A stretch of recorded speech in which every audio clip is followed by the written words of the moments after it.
Min-seok became a zombie to save his daughter in the apocalypse. After wiping out the swarm of undead, he brought his daughter to a military shelter. His eyes are red, so he hides them to avoid being exposed as a zombie. At the military base, a soldier is shocked that he survived outside and orders him to take off his glasses. Captain Cha walks toward him and tells him to get lost, but he begs her to at least take his daughter. This melts the captain's heart, and she lets them stay in the shelter. From his past 100 respawns, a goddess had blessed him in this apocalypse. Min-seok knows her serpent-like nature, but also how she softens at parental stories. The soldier tells Min-seok that zombies swarmed them, and the captain lured them into one building, detonated it, and cleared out this place, so he's gotta be chill. But Min-seok freezes when he sees a giant zombie looming behind the guard. As the guard turns, the monster punches him into pulp. The thick captain barely dodges the beast, and the soldiers open fire but get smacked down. She orders a retreat, but suddenly everything goes silent. Turning around, she sees Min-seok blow the soul out of the monster, saving everyone. But the unimpressed captain holds a dagger to his neck and asks if he is really a human. At the beginning of the story, a girl gets killed by her dad.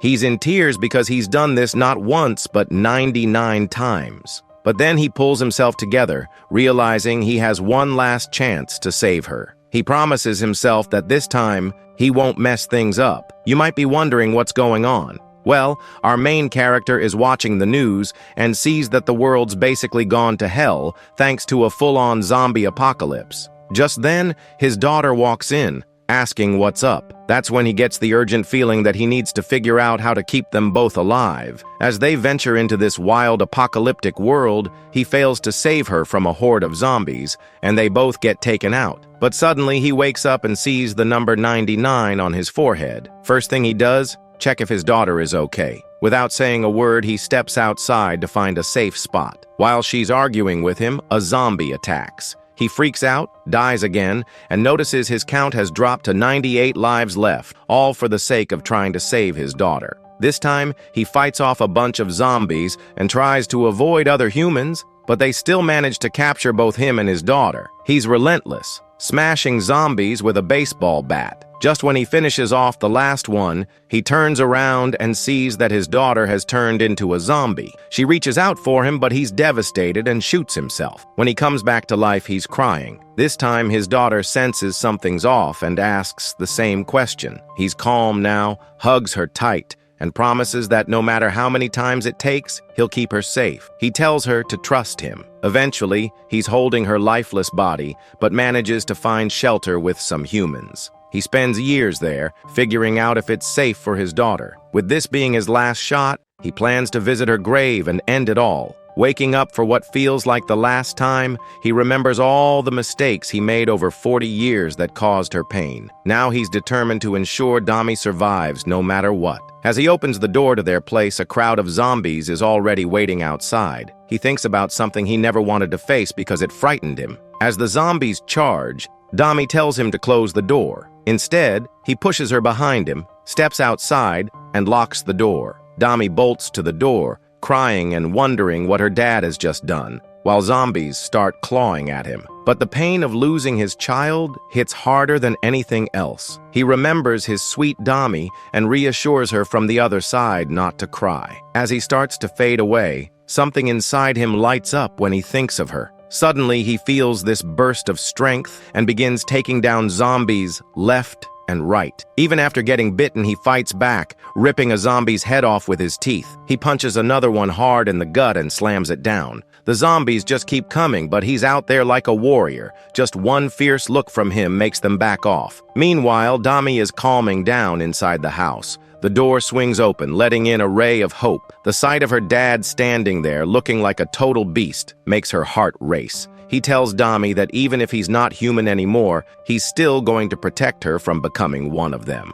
We're on day 7 since the outbreak kicked off, and things are heating up in Seoul, especially in the Mapo district. At this grocery store, a bunch of soldiers are hanging around, trying to act tough and questioning how 2 survivors made it through when it's packed with zombies. Out of nowhere, our hero is just chilling in the shadows while the lead soldier, who thinks he knows it all, warns him he better watch out or he'll get shot. The guy's got his gun aimed right at him, and just because he's wearing sunglasses, the soldier calls him a celeb. Then, Captain Cha rolls in, she's tough as nails, and tells everyone to go away. She doesn't trust these two and makes it clear there's no shelter for them, so they better bounce. She even gets right in the hero's face, telling him to scram. But Min-seok, the dad, isn't having any of that. He's freaking out about his daughter's asthma. It's getting way worse after a week of running around. He begs the soldiers to help her, even saying he'd sacrifice himself if it meant saving her. This kind of love just ticks off the captain. Even the egghead soldier thinks Min-seok is being ridiculous, especially since she's not the mushy type. But then, Egghead notices something surprising. Captain Cha is actually struggling to keep her emotions in check. In the end, she lets them join the group because they could use all the help they can get. Our hero smirks, knowing the captain has a soft spot for parents who'll do anything for their kids. Dami, though, is really annoyed with Min-seok for that display, feeling like he almost ditched her. She's faking her asthma and coughing, but only Min-seok knows what's really going on. He's worried about her mental state, especially with everything changing so fast. Plus, he's got these weird zombie-like powers after getting bitten, which is making his body feel all sorts of off. Back in those early days of survival, the mart was a solid spot for supplies and safety. But then Min-seok gets distracted by a building that's collapsed nearby that he's never noticed before. One of the soldiers teases him, asking if he thinks he's got some kind of crystal ball. Explains that a few days ago, a horde of zombies attacked. The captain bravely lured them into the building and blew it up, crushing most of them under the rubble. Suddenly, Min-seok goes pale when he sees something terrifying. Egghead laughs, making fun of him for thinking zombies could just jump out at any moment. But then, boom, a giant zombie appears out of nowhere, towering over the soldiers and freaking everyone out. Egghead is left speechless as the monster swings its massive arm and takes him out with one punch. And if that wasn't enough, this same zombie charges at Captain Cha, but she deftly dodges just in time while her team is losing their minds. She quickly tells her squad to start shooting at the monster, but it just shrugs off their bullets like they're nothing. The hulking zombie lets out a bone-chilling roar and jumps into action, wiping out 3 soldiers with a single uppercut. One poor guy gets caught off guard and is totally defenseless, but for some crazy reason, the zombie decides to smash him to bits, which is just brutal. Luckily, Captain Cha uses her backpack to distract the beast and manages to save that guy from being crushed. She tells him to hold it together if he wants to make it out alive. As she tries to stay focused, she realizes they're dealing with something way scarier than an ordinary zombie. Her main goal is to protect the grocery store because it's their safe haven, so she leads the survivors back there, hoping to regroup. As they're running, Min-seok tries to talk, but Cha tells him to just shut up and keep moving. He's struggling to keep up, and it's triggering his dad instincts. He turns to face the zombie, ready to throw a punch with all his strength. Cha's got this plan to lure the giant zombie to a barricade outside the mart. It's super sturdy. Even this massive zombie shouldn't be able to break through. It should buy them some time to hit its weak spot. But then she freezes when she spots some survivors trapped on the first floor. Things go south when she realizes there are people inside, and the captain can't just let the monster hurt them. She decides to distract it herself, but when she looks for Dami's dad, he's nowhere to be found. Furious, she thinks he ditched his daughter. Dami points in another direction, and they see Min-seok standing there looking totally surprised and out of it. The captain can't believe it. She watches as Min-seok smashes the zombie's head, crushing it until there's nothing left. With one last hit, he takes it down, leaving even the toughest soldiers speechless. It's so brutal that the survivors have to look away in disgust. Min-seok takes a second to catch his breath and turns to Captain Cha, who's just staring at him, trying to process what she just witnessed. Meanwhile, he brushes everyone off and quietly apologizes to his daughter for breaking his promise and revealing his true self. He admits that her safety is his top priority, which is why he jumped in. Things heat up when Cha starts getting suspicious and points her gun at him, wanting to know who he really is. Looking chill, Min-seok introduces himself and starts taking off his glasses. Dami starts to panic, worried the soldiers might take him out if he spills the beans. The vibe changes when Min-seok calls himself a zombie expert. Everyone goes silent, and both Cha and Dami are left wondering what he means by that. Using some serious persuasion, Min-seok explains that since the apocalypse began, he's been studying zombie weaknesses and figuring out how to exploit them. That's how he took down the big guy earlier, and he's pumped to help them out. At first, Cha laughs off his excuse,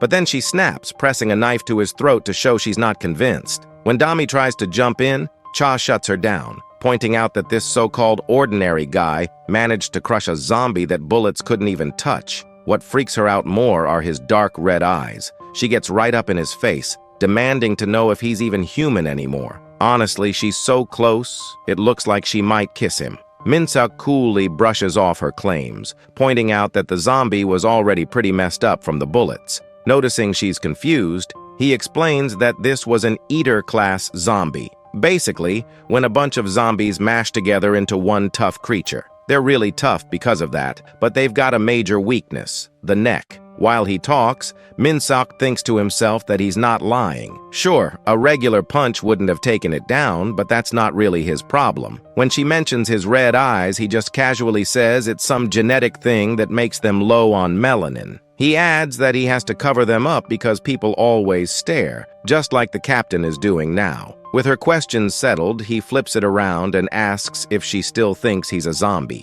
Cha goes quiet, but it's clear she's still not totally sure. Something about him feels off. Still, she figures if he was a real zombie, he wouldn't be looking out for his daughter. That thought makes her ease up enough to let them find shelter in the mall, but she warns Min-seok to watch his back. Cha takes a moment to deal with the loss of her men, feeling guilty. When a couple of soldiers rush over to check on her, she snaps and smashes one's knee, making him drop in pain. She's furious they ignored her orders to evacuate civilians to the underground. That could have put everyone in danger. They admit they freaked out and forgot, but Cha's glare turns deadly, furious that their mistake could have endangered lives in the mall. She warns them that if they mess up again, she'll be the one coming for them, then storms off in frustration. Meanwhile, the soldier she kicked shoots her a dirty look, hinting that trouble's brewing. Inside the mart, the survivors are resting, including Min-seok and Dami. She's relieved that his secret is still safe, impressed by how easily he lied. Min-seok mentions that Cha wasn't easy to fool, so he had to really commit to it. This makes Dami wonder if he and Cha know each other. That triggers a memory for Min-seok. In various past lives, he got really close to Cha, but he keeps that to himself. Dami then jokes about him knowing the term bluff, saying it's something only kids use. Min-seok smiles and tells her she's the one who taught him. Thanks to all the lives they've shared, he's learned a lot from her, even though Dami doesn't remember any of it. While Min-seok goes off to find her a good meal, Dami tries to recall something, but her confused expression only makes him smile. When he got his powers, she made him promise to keep them a secret because people would freak out and hurt him if they found out. As he strolls through the mart, Min-seok can't help but think she's got a point. If his real identity gets out, it would send everyone into a panic. When he gets back with some food, Dami is already out cold. He gently wraps a blanket around her to keep her warm and cozy. Then, Min-seok switches gears, focusing on the real problem. Zombies are getting faster and swarming his door like crazy. These mutations are evolving at lightning speed, and in just a week, everything's spiraled out of control, creating all sorts of wild and unpredictable threats. One thought keeps bugging him. Why the hell are the zombies changing so quickly? He figures it's probably because of him. Out on the city's outskirts, tons of these mutated zombies are closing in. With each step, he feels them creeping closer. It's like the whole horde is after him and his daughter, trying to take out the one guy who might actually stand a chance. He can't tell if they fear him or just can't stand that he's around, but either way, they definitely see him as a threat. So what's Min-seok gonna do? He strides out to meet them head-on, ready to face the horde before they crash through his door. Standing out in the open, he's practically rolling out the welcome mat, making his job a whole lot easier. And of course, he's got a ladder with him. Gotta keep it stylish. As the horde locks in on him, Min-seok dares them to bring it. He snaps the ladder in half, turning it into a weapon way deadlier than any gun. His plan? Wrap this up fast so Dami doesn't wake up needing breakfast. He's feeling pumped. The zombies charge at him, all piled together, trying to reach him. But Ladderman, yeah, he's calling himself that now, charges right back, slicing and smashing through them before they even know what's happening. And these aren't just run-of-the-mill zombies. He's taking on mutations, crushing skulls, kicking them down, and taking out Eater-class zombies like it's no big deal. When he takes down the first mutant, a whole crew of them starts shooting explosive blasts at him. Seriously, zombies with Kai blasts now?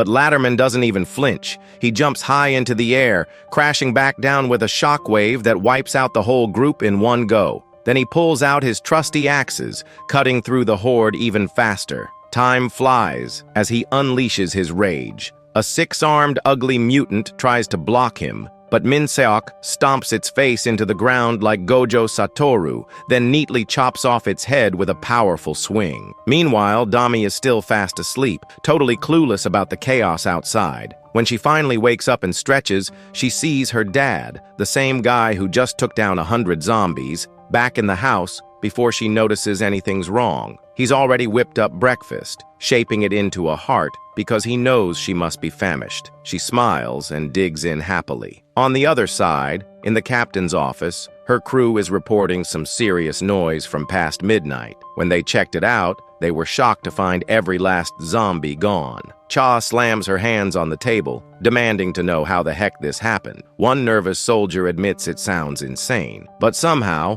all the zombies were wiped out in just 4 hours. Then, an idea hits Cha. She orders her team to gather all the survivors. This could be their golden ticket to escape the mart. From the survivors' perspective, it feels super weird to see such a calm, clear day. There are bloodstains on the streets, but no zombies in sight. People start to celebrate, wondering where the zombies went, while they notice the eerie silence. It seems to signal one thing: the zombies are gone. After living in constant fear, the survivors finally feel a bit safe for the first time. Even Dami is confused and tells her dad that maybe the zombies really did disappear. What Dami doesn't know is that her dad took care of the zombies himself last night. He gently puts a helmet on her head and gives her one rule: keep it on no matter what. The serious tone in his voice suggests trouble might be coming, making Dami even more curious. Their chat gets interrupted when Captain Cha shows up with her team, megaphone in hand. She announces that they've wiped out all the zombies in the area.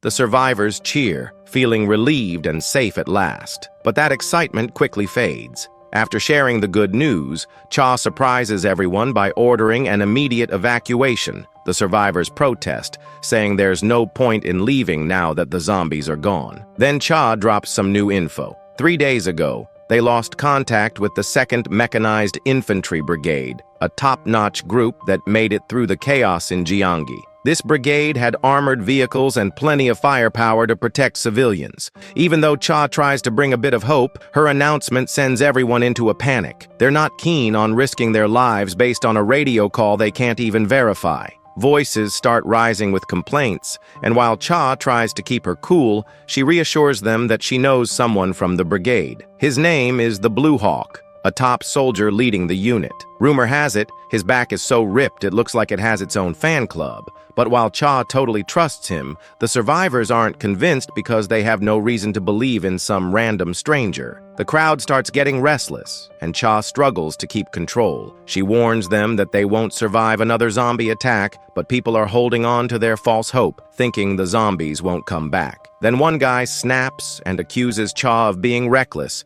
just because she's a woman. That claim is just plain ridiculous, but it fires the crowd up, and they start blaming her for everything. Minseok finally steps in, reminding everyone that the zombies are definitely going to return, whether they like it or not. The same guy who insulted Cha tries to argue, but Minseok shuts him down with a fierce warning. They're all just sitting here waiting to become the next zombie snack. His words and intense glare freak the guy out so much that even his daughter wonders what's gotten into him. Minseok points out that while escaping with the brigade isn't guaranteed, sticking around means certain death. But his harsh truth just stirs up more fear and doubt among the survivors. Minseok steps up and throws a question at the crowd. What if they just stop taking orders and refuse help from the soldiers? His chill challenge makes everyone pause, and soon they start bickering among themselves. Bit by bit, some folks start siding with High Air, realizing they won't survive long in the apocalypse without the soldiers. One guy with glasses even admits they're still alive because of High Air's crew. That one question totally changes the mood, and soon the crowd is cheering to trust their leaders if they want to make it. Meanwhile, Cha is in shock. She was struggling to keep her ground, and this so-called zombie expert flipped the whole crowd with just one question. Now she can't stop thinking about figuring out who this blonde miracle worker really is. Min Seok is playing it cool, trying to downplay everything, saying he doesn't need thanks, even though Cha hasn't expressed any gratitude yet. The thing is, Papa Min Seok has seen his fair share of life or death moments where talking really matters, so he knows how to handle people like her. While he's at it, Min Seok lets Cha know he's just doing this to keep his daughter safe. He reaches out his hand, saying he trusts her and believes she'll get them through this. Cha is a bit surprised by his blind faith, but quickly shifts gears, kicking off the escape plan. She promises to get everyone out safe and not leave anyone behind. With buses and support vehicles lined up, they push through the chaos on the roads. Dami looks a bit irritated, probably because of her goofy helmet or not being next to her dad. Up front, Captain Cha is in charge, dodging every threat in their way. Finally, they cross the Han River, a huge win since the apocalypse started. Cha keeps her cool, reminding her team to stay alert because bigger dangers are still ahead. The soldiers spot a huge swarm of zombies trying to climb over each other to get closer. Captain Cha jumps into action, directing civilians and Team C to take one lane while she and her squad hit the left. Zombies are known for their sharp hearing over sight. Cha cleverly uses this by throwing metal cans to make noise, throwing them off track and getting them all riled up. The zombies are distracted, focusing just on the noise. She signals her team to speed up, trying to keep a safe distance even as the zombies start to pick up their pace. But there's a whole crowd of fast-moving zombies closing in,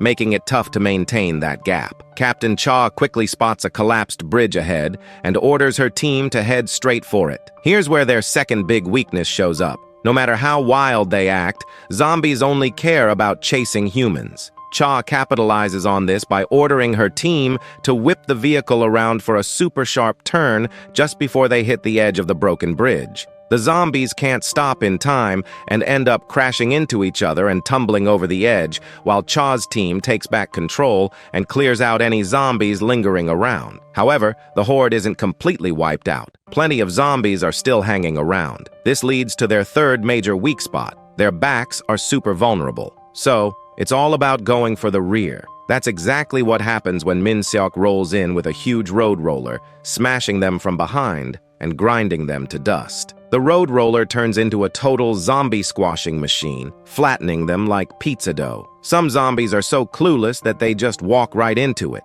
getting themselves crushed by their own stupidity. It's a brutal scene, and Cha and her crew are left speechless. Min Seok, being the big guy he is, uses the roller to push the remaining zombies toward the edge of the bridge, sending them flying into the ocean. Meanwhile, Dami and the other civilians are on edge. Dami looks upset, still hung up on a fight they had before leaving. In a flashback, we see her arguing with Min Seok, begging him not to take the risky job with the soldiers. Her biggest fear is that her dad's secret might accidentally spill out. Luckily, now she sees him rolling back on that massive road roller covered in zombie guts, and she's just speechless. Suddenly, Captain Cha spots another wave of zombies coming their way and tells everyone to get behind her. But before they can even react, the road roller barrels through, crushing everything in its path and clearing a safe getaway for the civilians. Because of that, the survivors make it out okay. After a tough battle, they finally reach the 2nd Brigade's base.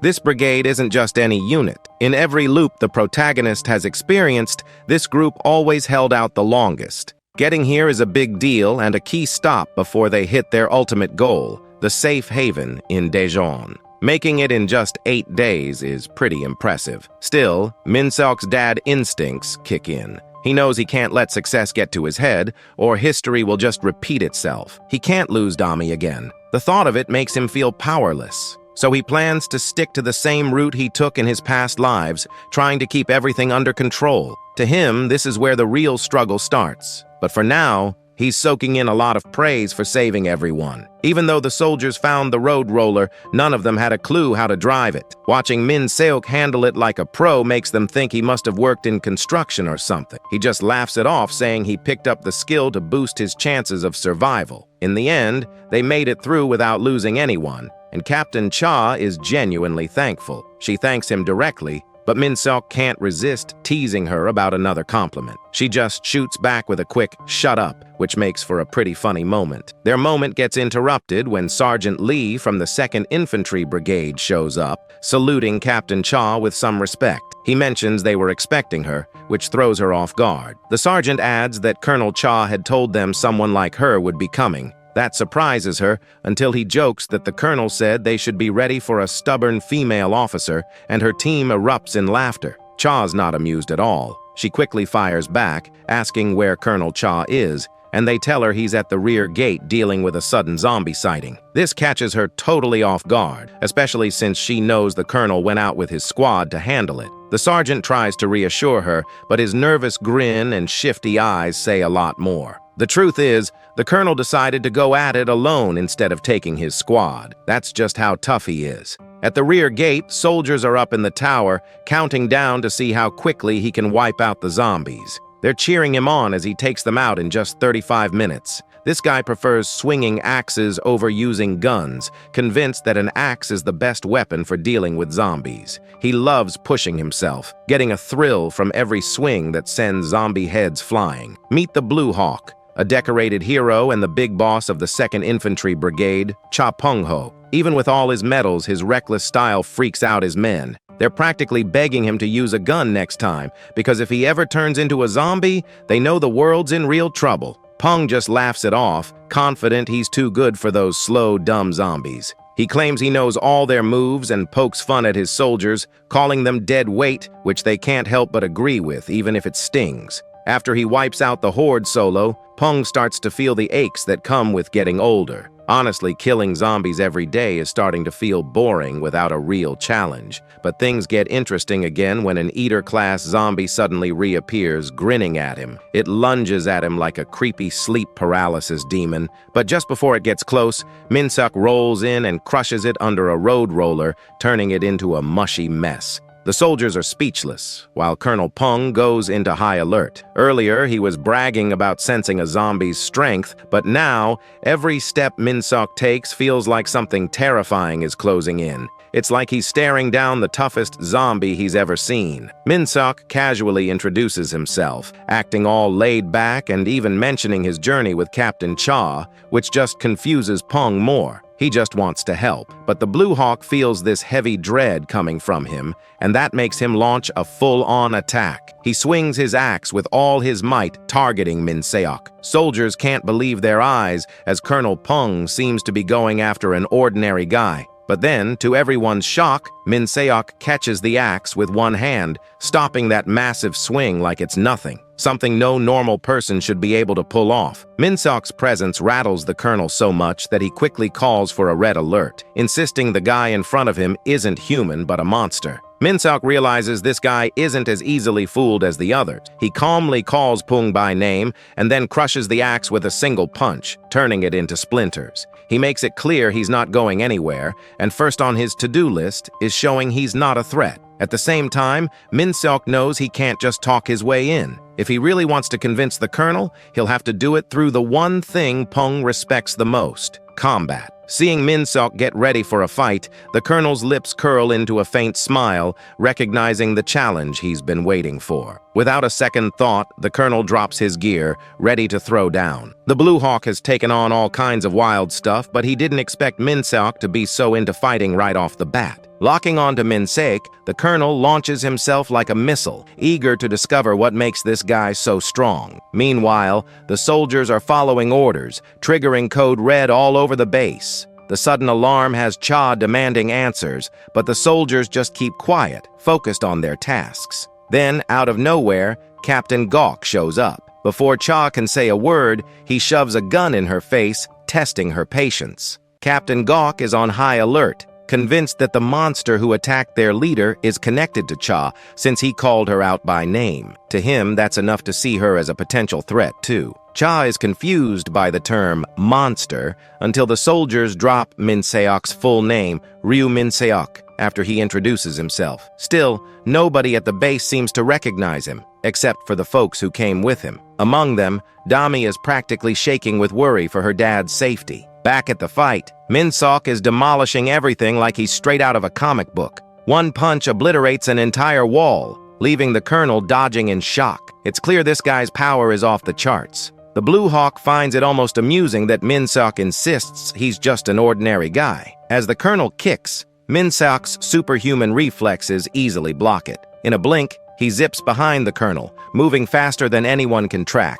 Min-seok is ready to land a massive hit, but the Blue Hawk's crazy speed saves him. Even caught off guard, he dodges and counters with a solid punch to Min-seok's face, landing a clean shot. It's wild watching the colonel actually hold his own against this superhuman. What a total badass. As they both catch their breath, the colonel grabs Min-seok by the collar, accusing him of holding back. That's why he managed to dodge Min-seok's earlier punch without getting wrecked. Min-seok just shrugs it off, saying he's taking it easy because if he really went for it, the colonel wouldn't stand a chance. This isn't just some trash talk from a cocky kid. It's coming from a guy who can smash walls. It's a tough pill for the colonel to swallow, but deep down, he knows it's true. From the first move to now, his instincts are screaming that he's seriously outmatched. Confused and looking for answers, the colonel wants to know what Min-seok's deal is. Min-seok says he's there to ask for protection. The colonel bursts out laughing, thinking it's ridiculous that the strongest guy he's ever fought is now begging for help like a scared civilian. But Min-seok isn't worried about himself. He reveals the real reason. His daughter, Ryudami, is stuck with soldiers alongside Hai. Even with all his crazy power, all Min-seok wants is a safe spot for his daughter with the brigade's protection. Knowing that words aren't enough, Min-seok drops to his knees. He doesn't care about pride or reputation. He just wants Dami safe. He even says he'll do whatever the colonel asks, as long as it means keeping his daughter safe. That night, things moved to the civilian shelter where the brigade usually keeps survivors safe. But now, it felt different. The word monster associated with Min-seok was spreading like wildfire, making everyone nervous. Stories about his insane strength and weird eye color fueled the rumors, and soon people were convinced he could be a zombie in disguise. Even though Min-seok had done everything to earn the colonel's trust, he was still locked up. He couldn't help but think about the Blue Hawk's promise to protect his daughter and the others. But the colonel made it clear. Min-seok was a whole different problem. A guy with that kind of power was just too much of a risk to let loose. Out of the blue, Min-seok thought it might be a good idea to lock himself up. He figured that if he stayed put, the brigade would see he wasn't a threat. But even stuck on his own, his daughter Dami managed to sneak in and brighten his day from the other side of the barrier. Just seeing her smile lifted his spirits. Dami filled him in on what was going on. After the emergency alert was lifted, the soldiers were keeping an eye out for them, and they even let her come visit. She mentioned how much she disliked the crowded shelter. Min-seok felt guilty for not keeping his promise to her, and as he apologized, it caught Dami off guard. He just couldn't shake the feeling that she was let down because he hadn't protected her like he said he would. But Dami wasn't having any of that. She banged on the window and reminded him of all the good stuff he had done. If it weren't for him, the civilians wouldn't be safe. She told him to let go of the guilt and be proud of himself, no matter what anyone else thought. It hurt to see her standing by him when so many were doubting him, but Dami's faith in him never wavered. She reassured him again that she totally believed in him. Their moment wrapped up as Dami realized she had to rush back for roll call. She waved goodbye and dashed off, leaving Min-seok feeling all warm and fuzzy inside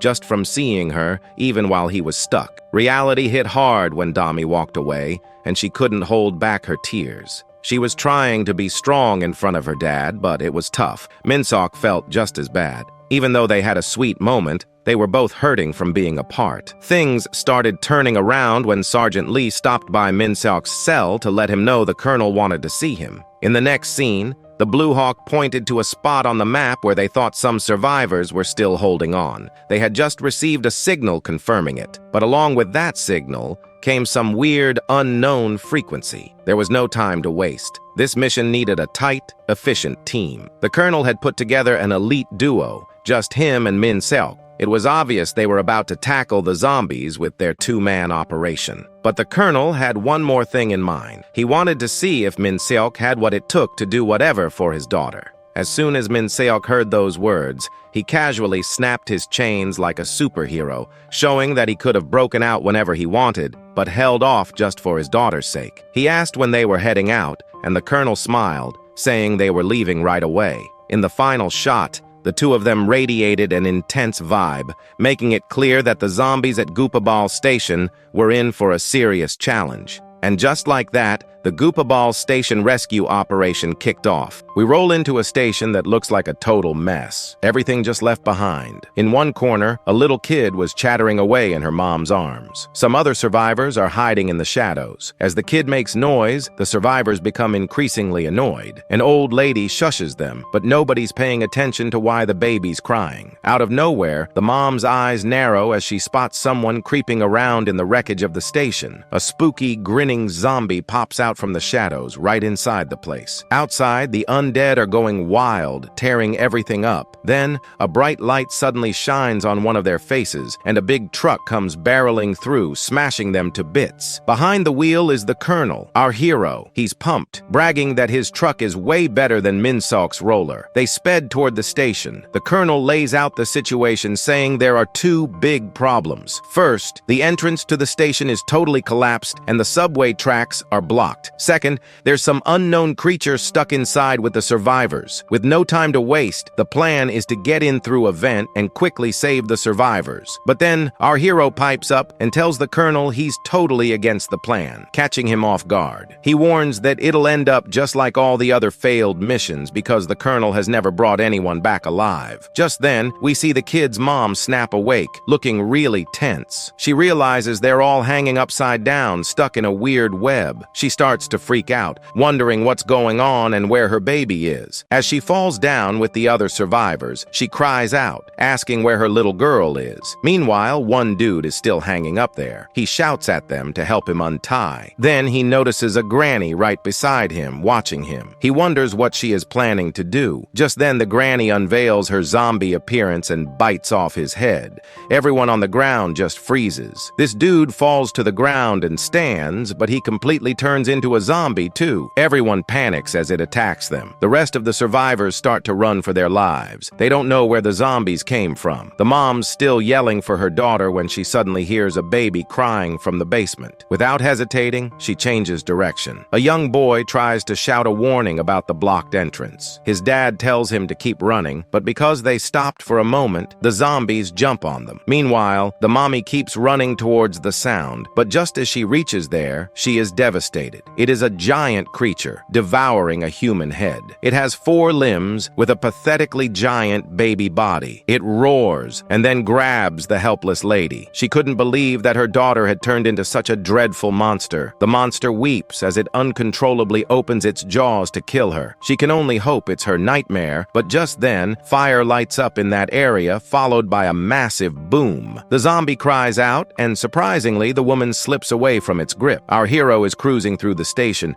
ready to share with the Colonel that this mission can't be pulled off just by regular human means. Now he's right in the middle of that blast, radiating a totally unexpected vibe. So, our guy finds out that the creepy spider monster is actually a skinwalker that knocks people out cold with its voice, which is how it got the survivor. But he doesn't flinch and goes straight at it in that blazing fire. The monster shrieks from a distance, but it doesn't faze him one bit. It tries to shoot a web at him, but he grabs hold of it. Then he swings the thing around a bunch and messes up its mouth pretty good. And to top it off, he sets the whole place on fire since that's the monster's significant weakness. Now our hero dad bolts in to throw one last epic punch to shut everything down for good. But then the kid's mom yells for him to stop. He skids to a halt and turns to see her totally breaking down, begging him not to hurt her kid. Now the distance between our boy and the monster is cut in half, so the beast shrieks again. Our hero gets pushed away, barely conscious, but the woman dashes to the ground instantly. Although our guy braces his ground a little, the monster pours out another devastating cry, and the impact pins our boy to the ground. He barely finds any strength to resist as fog fills his brain. Suddenly, a thought of Dami flashes across his mind, pushing him not to lose so early. Our dude goes berserk.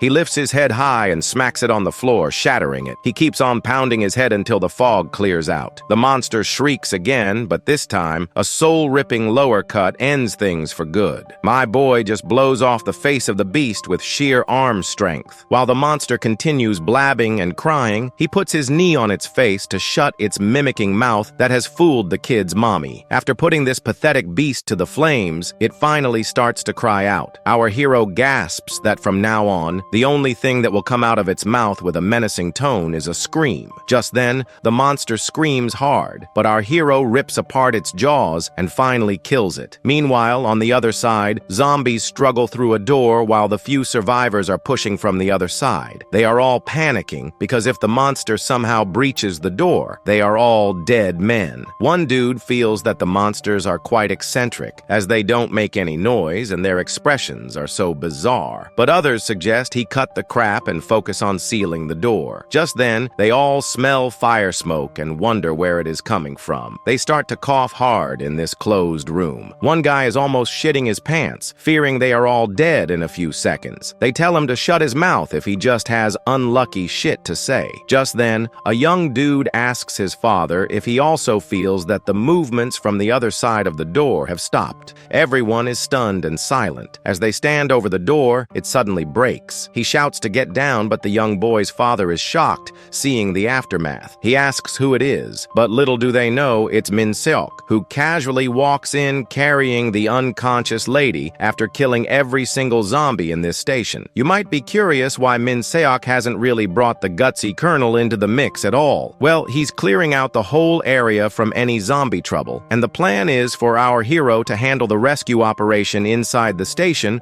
while also cleaning up the tracks. Surprisingly, there are 37 survivors in total. In such an isolated spot, saving them seems impossible. During the rescue, while they're busy moving debris, they stumble upon a little baby tucked away in a vent, safe and sound. The mother is shocked but super relieved to find her child okay. In the end, almost 40 people make it out, and it feels like a miracle. Everyone's celebrating their rescue, and our hero is now the guy everyone's calling a miracle worker. The captain is in disbelief, the soldiers are amazed, and even the colonel gives our boy props for nailing it. As everyone's celebrating, the little girl's finally back with her dad, hugging him tightly, so relieved he's all right. After all the craziness, a few injured survivors are getting looked after in the living quarters. A soldier notices one guy who's coughing a lot and keeps dozing off. He hands him some fruit and casually says he'll grab some medicine later. As the other sergeant heads out and closes the door, the guy lies there with his eyes shut. Suddenly, his neck infection flares up, and in a flash, he turns into one of those skin crawlers.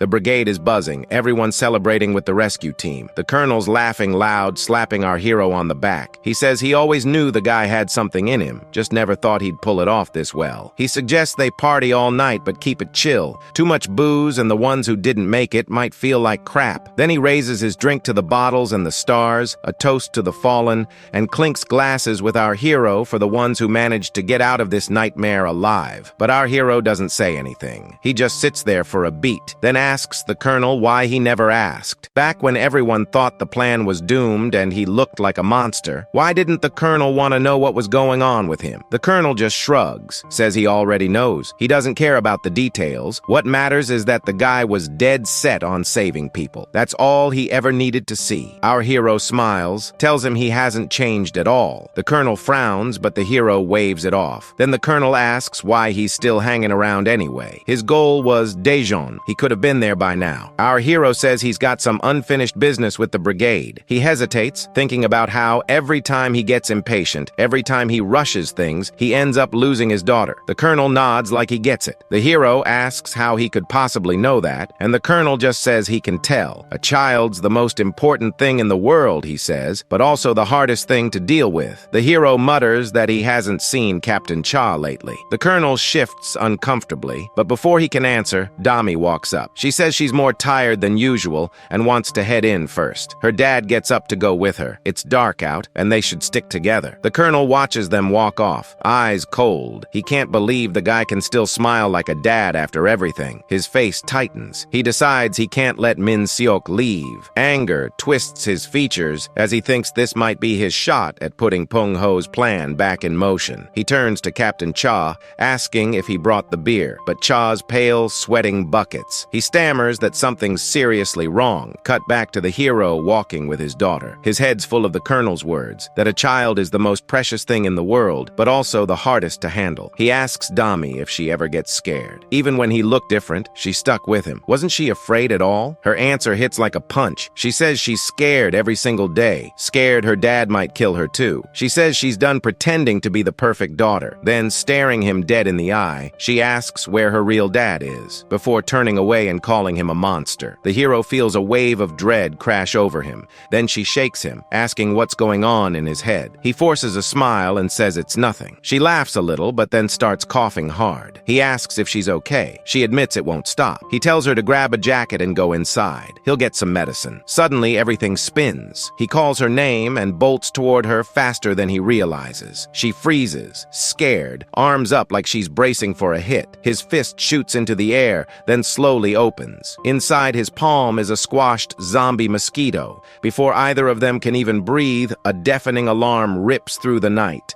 Code black. Evacuation orders blare across the base. And back inside, Captain Cha's already changing, his pale face twisting into something inhuman. The Colonel just stares, stunned, as it happens right in front of him. The Colonel can't shake off Minsuk's warning about those sneaky zombies getting tougher and the danger they brought. An infected soldier suddenly lunges at him, and he quickly grabs it by the neck, ripping its face apart. Minsuk picked this spot mainly because the Blue Hawk Colonel is pretty strong. Everyone's tense with the zombie threat creeping into the brigade, so the Colonel tells them to lock down the shelter without wasting any time. As they scramble to get in, he catches a glimpse of the infected soldier's head and starts wondering how the virus made its way into his team. He spots a scar on its neck, and just then, someone yells that more zombies are coming their way. A boot comes crashing down on the zombie's head, and the Colonel just manages to save the soldiers in the nick of time. He grabs a piece of wood and smacks it against a zombie. Looking ahead, he tells his soldiers to grab his gear and get Minsuk for backup. More zombies swarm toward him, and he's furious that they're running wild in his territory. The Colonel goes to work with the plank, hacking and smashing away without a break. He claims the area as his own, throwing punches and landing blows until he caves in the face of one zombie, the plank driving deep. He doesn't stop, swinging again to crush the next one that comes at him. Suddenly, another zombie jumps on his back, but he manages to wrench the wood free from its mouth and toss it off. Just when he thinks he has a handle on things, a massive undead creature with a titan-like face crashes down on him, fueling his rage even more. His roar echoes through the air, so loud it rattles the civilians hiding inside the shelter. Inside, our hero finishes gearing up Dami from head to toe. She's still confused, not sure what kind of enemy they're bracing for. He explains it's a mosky, a mosquito-like zombie whose bite quietly infects people, only showing its effect after some time. Our hero did not expect this, having only seen this variant once in his past life. But so what? He grits his teeth and tells himself that is no excuse. His daughter stares in confusion, startled by the sudden rage on his face. His thoughts race. If his daughter dies, then everything is over. The Moskies will not stop. They will come in endless swarms, while the real body remains hidden somewhere. Outside the dark shelter, Captain Cha is stunned to hear about mosques. One soldier explains that Minsuk suspects a link between the zombies and mosquitoes, warning her to cover up exposed skin. At the mention of Minsuk's name, she falls silent, then ties a bandana around herself and repeats the order to her soldiers. She asks where the brigade commander is, but before the soldier can answer, another voice calls from the rooftop. A guard reports that there is a zombie outside the brigade and that it looks unusual. When she asks about it, the guard struggles to describe what she sees. The soldier mutters that it looks like a twisted toad. Suddenly, the creature opens its mouth wide and a swarm of mosquitoes pours out, flooding the sky above the brigade. The guard freezes in shock as the cloud of moskies rises higher into the sky, terrifying everyone. Captain Cha quickly orders her soldiers back into the shelter. Just as she looks up again, someone leaps above. She recognizes him instantly as Minsuk. Earlier in the shelter, one guy yelled at Minsuk, but he wouldn't budge. He insisted that fighting wasn't his thing, and that he was just there to protect his daughter. Then his daughter jumped in and told everyone not to stress about her. She really wanted everyone to survive, but she knew she couldn't do it herself. So she begged him to save everyone instead. Our hero steps out with a gun, aiming at the Moskies. With only one plan in mind, he prepares for a night strike of flame, the only way to wipe Moskies out. The hero starts cooking the Moskies cookies right in front of the toad. As the ashes start to fall, the toad just watches while the hero gives it a sharp look. The toad jumps high enough to dodge the flames,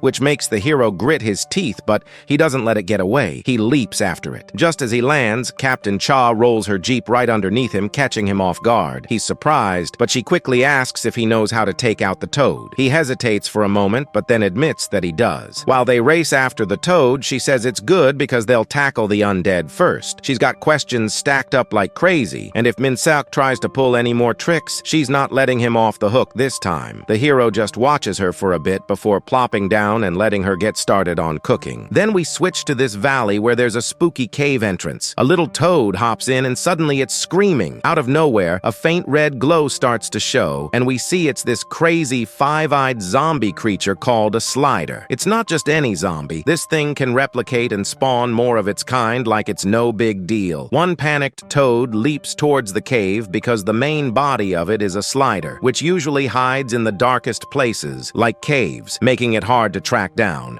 That's why our hero feels the need is to ambush. He sneaks, attacks the giant toad, and slams it hard on its head. Before dying, the toad releases a swarm of mosquitoes into the air. The nasty bugs buzz straight toward our guy, but a sudden burst of fire sweeps through, burning them up instantly. Captain Cha steps in with her fire gun, covering his back. They come back to their jeep, and she gets the update from the brigade. She informs that the brigade is entirely in a complete cleaning stage, so all the civilians and Min-seok's daughter are safe now. Even if a problem arises, the brigade has the resilience to recover quickly, and that resilience isn't by chance, it's only possible because of strong leadership. Our hero says that's why he came to the colonial brigade. He thanks her, but she says to forget it because he's the one who saved them after all. The quick suppression was thanks to the accurate first response, and she heard the one who made that call was also him. But suddenly our hero says it's not over yet. Looking at that cave opening, he says if they don't kill the host, the brigade will be in danger again. And the matter now is just killing the slider. Captain Cha says he needs to cut off its escape route, right? And our hero agrees, saying that's the key to not giving it a chance to bounce back. But he knows that's not enough. He remembers that this creature has a crazy ability to multiply, so much that you can't even keep track of how many there are. From his past life, he knows their bodies are all connected in some weird network. So even if you take out the main one, as long as any of the little ones are still alive, the main one just comes back. After a moment, the captain starts to feel like there's no way out of this. She asks him again if he's got a plan, and our hero says he does. Min-seok steps into the cave and hits the stone wall hard. His blow is so strong that the rocks above come crashing down, sealing the entrance and trapping Captain Cha outside while he's stuck inside with the sliders, ready to keep fighting until it's over. Our boy thinks about the possibility of zombies attacking her daughter to get that dopamine hit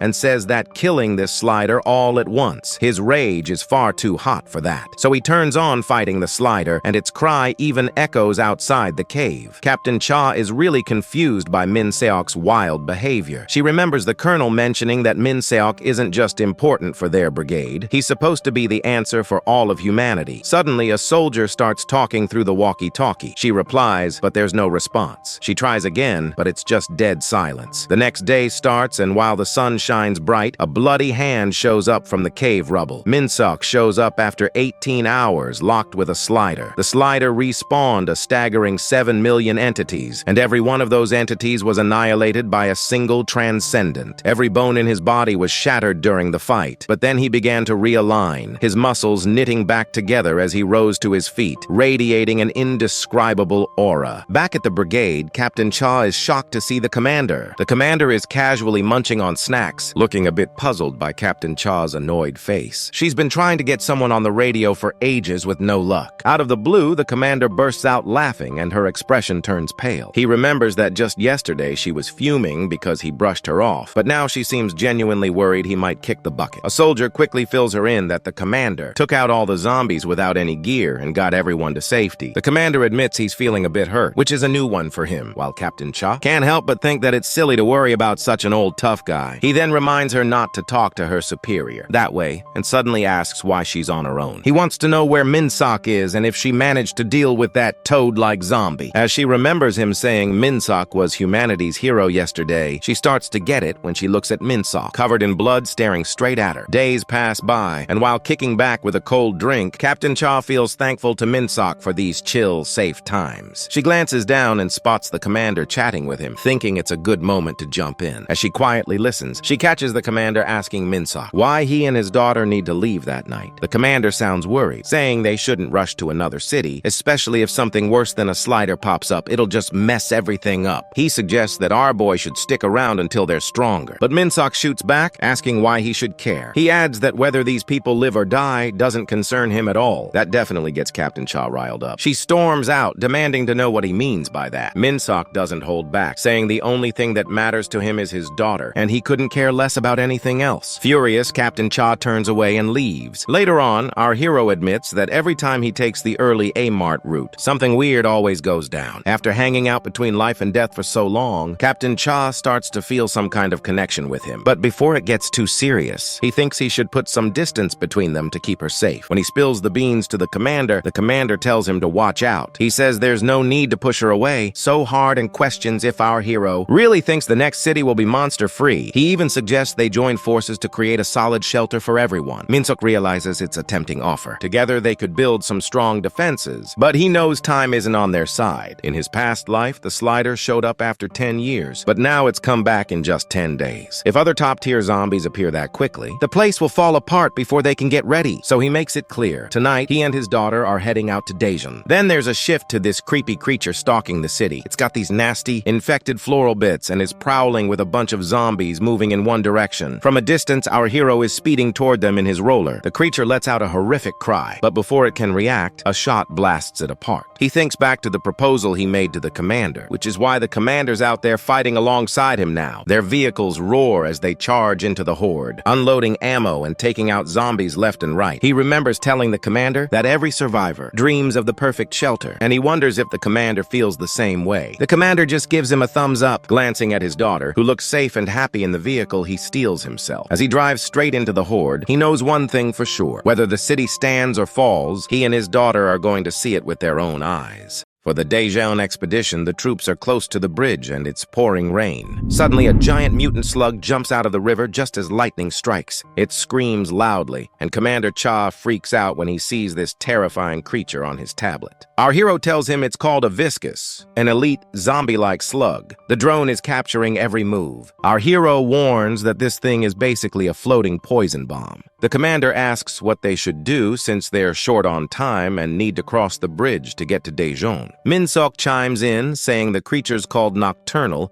and that UV light messes with its poison, making it way less agile. They've got to take out the center protrusion on its head to kill it and just hold on for 2 hours until sunrise. The commander asks if there are any other life readings around. A soldier replies there's nothing else out there except for the creature. The commander says it's all good. They'll chill here and get their armor ready. After a quiet moment, one soldier speaks up, saying it feels a bit off. No matter how he looks at it, he can't shake the feeling. He turns to his buddy for what he thinks. The subordinate asks what he means. The soldier glances at our hero and the commander before saying he's got a weird vibe about Minsok. How does Minsok know so much about zombies? Another soldier chimes in, saying Minsok's an expert and everyone thinks he's some sort of miracle worker, but the first soldier isn't buying it. He points out that Minsok wasn't around during the initial zombie outbreak like they were. He grumbles that even the commander is wasting their last shells just because they're trusting him. He mutters that the commander must be getting old and losing his touch, not realizing the commander is right behind him. The commander hears everything and gets super mad, grabbing the cocky soldier and nearly yanking his ear off. Our hero's daughter wakes up and steps out of the car. She feels a cramp in her butt from not working out. Out of nowhere, her dad pops up behind her and calls to her. She jumps, startled, and yelps. Minsok wants to know what's up,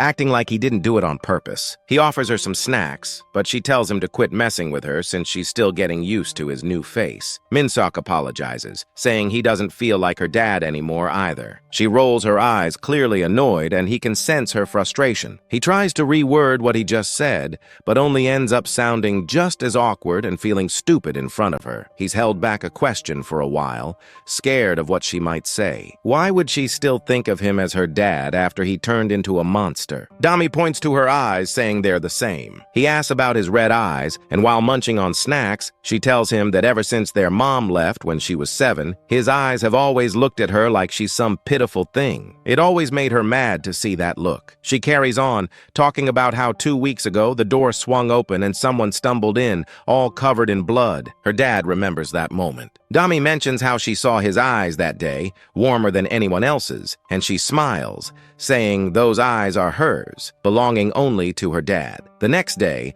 a massive slug is still hanging around by the bridge. The commander tells his troops to start shooting, and bullets and shells start blasting the creature up. It howls in pain. Out of nowhere, our hero jumps up from behind, wielding 2 swords, and leaps high over the zombie slug. He brings his blades down with power, slicing through the air and splitting the mutant slug's head in half. One soldier looks stunned, but Commander Cha swoops in with a grin, saying he gets why the soldier has doubts about Min Seok.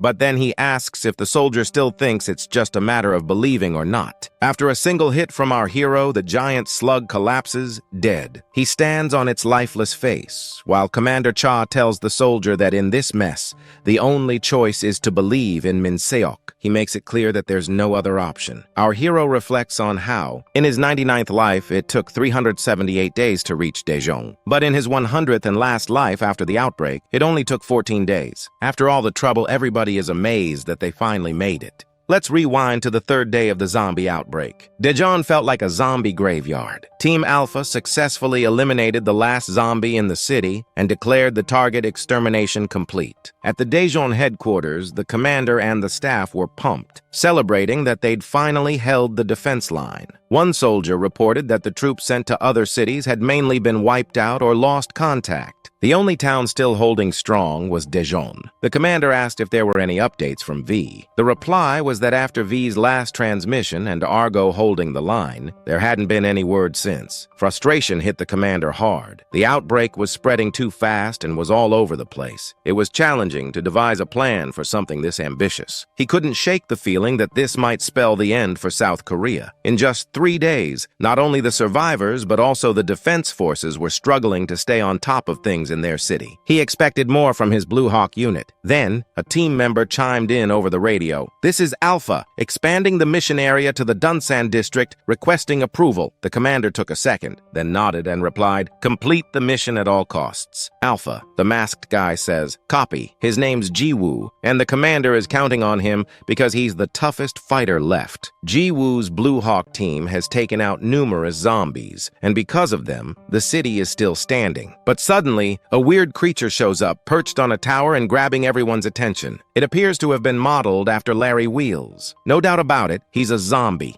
and you can practically feel his murderous vibe from miles away. Fast forward to now, our hero's crew can't believe how Daejeon is still tall. The commander finally gets why Min Seok was so eager to come here. One soldier can't help but wonder why Daejeon is even dealing with this zombie apocalypse. Dami notices that her dad seems puzzled about something. She calls out to him, but he's lost in thought. Our hero finds it odd, since every city in Korea, including Daejeon, has fallen apart after the outbreak. But then Daejeon gradually started fighting back, reclaiming territory piece by piece. When he first got to Daejeon, only a couple of districts were secured. Now, there are way more areas protected by massive defensive walls, all of which were completed in just 14 days. He's lived 100 lives, but this has never happened before. Something feels off, so he tells his daughter to pay attention. From now on, she's not allowed to leave his side for even a second. She asks why he's freaking her out. Meanwhile, the commander instructs everyone to prepare and head into the city. A soldier walks up to him with something to report. He shows him a tablet, unsure of what's going on, but he feels there's a problem. While passing through their last city, he spotted this massive plane. There were huge lines on the ground, like someone had drawn them. Commander Cha looks confused, but the soldier goes on, saying the lines were so big that they couldn't see them clearly without drones. He shows the footage. The commander checks it out and wonders if it's just a giant drawing and why it's even there. Suddenly, Min Seok barges in and snatches the tablet, ignoring the commander's irritation. What he sees makes him go quiet. A wave of dread washes over him as he realizes his worst fear has come true. At the same time, in Daejeon Expo Tower, a soldier reports 10 unknown people spotted near the mountains. A team is on its way. He's talking to a guy lurking in the shadows who tells him to make sure nothing goes wrong and to bring them back carefully, saying that's what will make her happy. It turns out the lines in the fields match the ones made by the goddess who gave our hero his many lives. He repeats his order to be careful. Meanwhile, our guy doesn't notice the growing unease gnawing at him. In Daejeon, he finally figures out why he was so eager to come here. He's about to face an epic wave for the first time.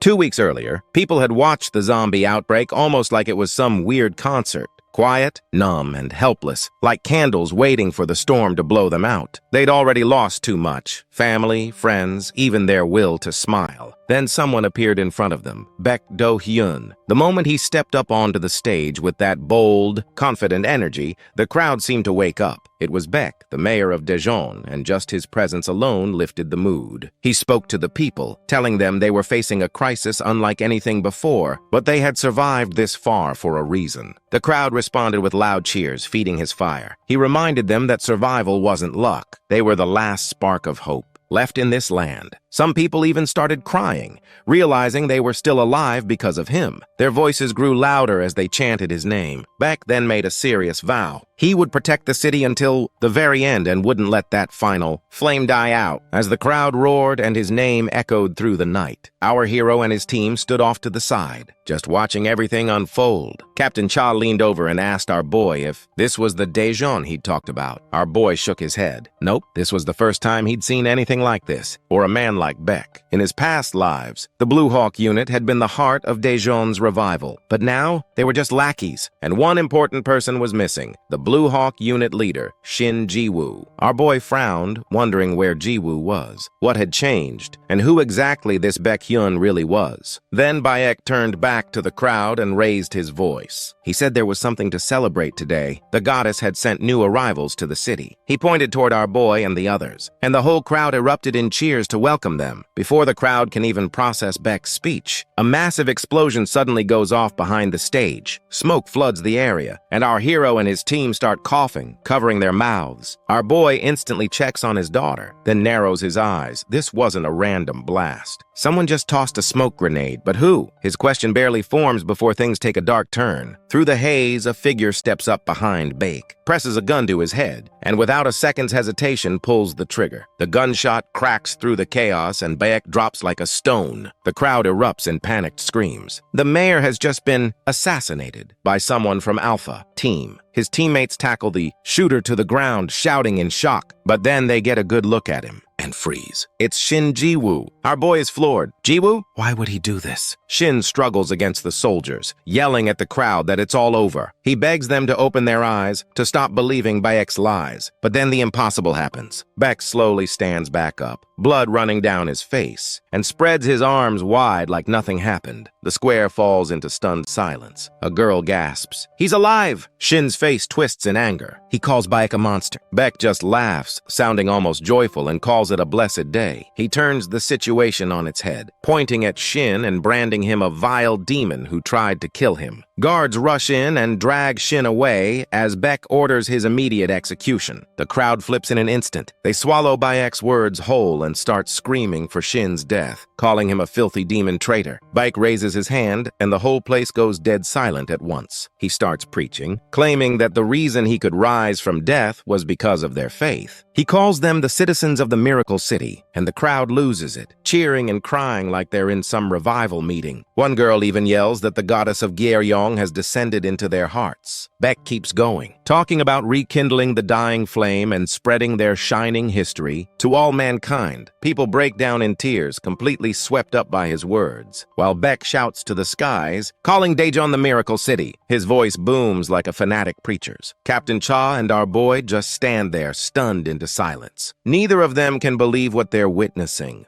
Our hero can't shake the memory of being terrified when he first saw the goddess in front of him. Now he notices how different she looks, and he wonders if he's really the only one feeling this way. The anxiety that creeps in as he stares at Daejeon City is hard to ignore. Now, as he looks at his innocent daughter, those terrifying memories pop back into his mind, turning into a complex puzzle that's finally coming together. The truth is laid bare before him. It turns out that freaky Baek is just like him, a zombie, no doubt. Meanwhile, a soldier is pushing Commander Cha to get the hell out of this crazy city, and another dude is totally on board with that. Everything seems fine in Daejeon except for the people, especially Mayor Bayek. They say that blindfolded creep is at his freakiest when he takes a headshot. The soldiers are convinced it's all some kind of staged show. They even caught Shin about to pull the trigger, but that mad mayor was just smiling like it was all a joke. There's no other way to explain it. It's definitely a setup. No one knows what wild act they'll pull next, but tomorrow's agenda includes an execution ceremony. One soldier suggests it might be smart to steer clear of this mess, and another quickly jumps in, agreeing that sticking around won't help anything. After listening to their worries, the commander tells everyone to get lost except for Min-seok. The commander turns to our hero and asks, "So, is Mayor Bayek just as much of a monster as you are?" Our hero gives the commander props for picking up on the undead vibe around the mayor right from the start. When the commander wonders if our hero planned all this to trick them with Bayek, he quickly shuts that down, knowing that making an enemy out of the commander would put his daughter in serious danger. As for Mayor Bayek, our hero admits the guy is unpredictable, even for him. The commander nods, getting it, and makes up his mind. They're heading back to his brigade. He believes in their teamwork, but the longer he stays away, the more uneasy he feels. Daejeon has solid infrastructure and could really be the best spot for humanity to rebuild,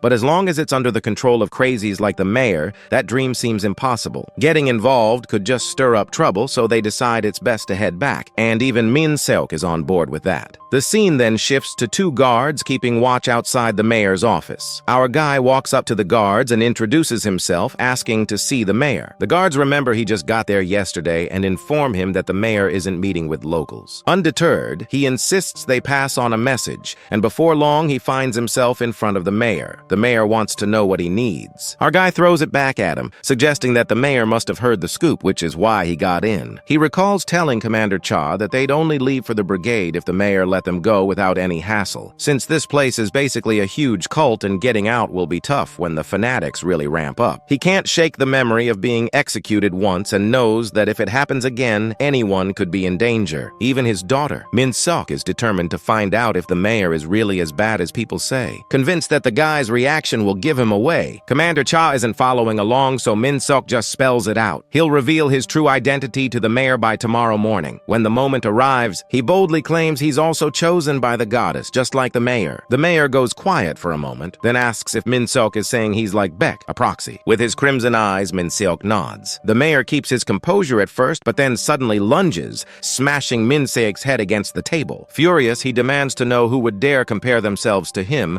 and asks for proof that Min-seok isn't just a clever demon trying to pull a fast one. Out of nowhere, the mayor ends up in a pitch-black place that smells really bad, something he can't quite put his finger on. He smelled it before, though. Turning around, he spots a glowing figure and walks over to him. He asks for the guy's name, and he replies, Min-seok. Back in reality, the mayor suddenly realizes that it's actually our hero who's behind that awful smell. He challenges our boy, questioning how someone like him could even claim to be similar. He needs proof of being chosen by the goddess. But then, out of nowhere, he feels a jolt of pain and instinctively jumps back. Looking down, he sees his fingers all torn up. Our hero is standing tall, staring him down with a deadly look. The mayor's anger flares up, and he fires at our boy again, resulting in a huge explosion as their powers clash. Outside, the vice mayor rushes in after hearing the noise. He asks the guard what's going on, and the guard tells him it's coming from the mayor's office. The vice mayor gets frustrated and orders them to break down the door, but the guard points out that the mayor specifically said not to enter, since he had something important to talk about with a guy named Min-seok. The vice mayor doesn't even know who that is. Meanwhile, inside, our hero is leveling up solo. He's in a brutal fight with the mayor, and they're tearing each other apart. In the end, our hero manages to slam the mayor down, but the guy still doesn't back down. After a brief pause, the mayor admits that he has to give our hero some credit for this. He's not just some all-talk, no-action type like Shin. The mayor insists they're more alike than our hero wants to believe, but he can't accept that. Just as confusion washes over him, he's hit with a terrifying shock. A monstrous figure looms over the mayor. The mayor confidently says he's about to show off the overwhelming power of the goddess's blessing he received. Just as he's about to strip down, the vice mayor barges in. The mayor wants to know why the vice mayor is in his office. The vice mayor, clearly worried, asks if the mayor's okay and what's going on. The mayor says he didn't mean to stress him out, but really wants an answer about the intrusion. When the mayor gives orders for everyone to stay out, the vice mayor nearly panics and can only mutter that the noise unsettled him. The mayor turns to our guy and asks why he's kneeling like that. Our guy explains explains he wasn't saying they were equals, just that they both got the same blessing, but he'll back the mayor no matter what. That was exactly what Hugh had planned with the commander, to win the mayor's favor. The commander thought it was wild that Windsock would stoop to kneel like that. He figured people in power dig that kind of thing, and Windsock needed the mayor's support to get out of the city without a hitch. Things don't go as intended, though, because the mayor calls him a liar and sees right through the act, thinking our guy just wants to gain his trust before turning on him later. He calls him a fool for even trying something so dumb. Minsaw keeps his cool, which surprises the mayor. He says, even if it's true, it doesn't really matter. Any betrayal wouldn't work since the mayor is stronger and already on guard. What he cares about is keeping his team safe, and he's not going to put them at risk. He asks if it still sounds like a lie or if he looks like just another puppet. The mayor starts laughing. He finds himself liking Minseok more with every word. Turning away, he accepts him and even offers him a special spot right by his side. The vice mayor looks completely shocked. But before he can say anything, there's a quick flash, and suddenly his head hits the floor. The ruthless mayor smirks and tells Minseok that the vice mayor's position is now open for him. But there's a catch. He'll have to pass a test. It's the same warning Commander Cha gave him. The mayor plays by much tougher rules than anyone else. Leaning in closer, the mayor's eyes gleam with a twisted grin as he asks, almost playfully, if Minseok is up for the challenge. The scene flips to a frantic guy screaming for an execution, joined by a bunch of other citizens repeating it like a chant. Their shouts get louder and more chaotic as thousands of these crazed people demand the execution of Shin Ji-woo, who's tied up and set to be burned alive. A waiter asks for some wine, but Commander Cha brushes him off. Then Dami pipes up,